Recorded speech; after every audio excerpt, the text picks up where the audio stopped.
تعال اقول لك ازاي ممكن نعمل سلوت ماشين تكست انيميشن زي ده في اسرع وقت ممكن. اول حاجه نروح نكريت نيو كومبوزيشن 1080 في 1920 ونسميها سلوت تكست انيميشن.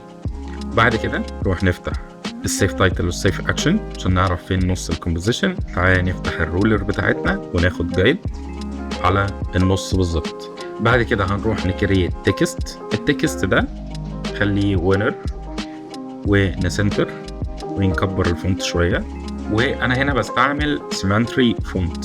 بعد كده هروح اكريت تكست تاني بس المره دي هيبقى فيرتيكال مش هوريزونتال، واروح اكتب W واي حروف وبعدين اخد التكست بتاعي اروح اوقفه هنا. نمسك التكست اللي هو وينر ونحط عليه فل احمر عشان اشوف التكست بتاعي اللي فوق اظبطه. وبعد كده امسك التكست ده وانا عندي هنا دلوقتي 1 2 3 4 حروف زياده، فكنترول دي كنترول دي كنترول دي كنترول دي. نمسك اول واحد نوديه هنا خلاص ونغير الحرف ده. اول حرف نخليه اي ونحط الاي على الاي، وبعد كده ناخد الحرف اللي بعده. دلوقتي بقى عندنا الحروف كلها موجودة. خطوة كمان تحسن الشغل شوية في ان احنا ناخد مثلا اخر 3 حروف هنا ونغيرهم، نغير دول كمان وليكن مثلا O A P.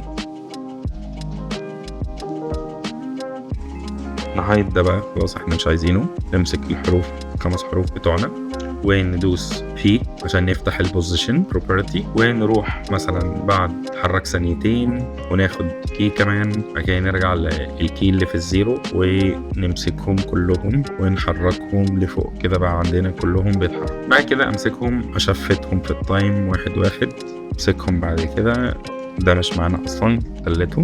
لو سلكت الكيز كلها رايت كليك كي فريم اسيستنت ايزي ايز، وهنا برضو رايت كليك كي فريم اسيستنت ايزي ايز. نمسكهم كلهم نفتح الجراف اديتور ونشد ده كده شويه. ايوه هو ده بالظبط اللي احنا عايزينه. بعد كده نيجي رايت كليك كرييت سوليد ميك كومب سايز اوكي، اقفله عشان عايزين نرسم عليه ماسك. كرييت ماسك عليه كده ونحدد مكان الكلمه، وبعدين نمسك كل التكست لايرز ونعمل اللاير ده تراك مات لي.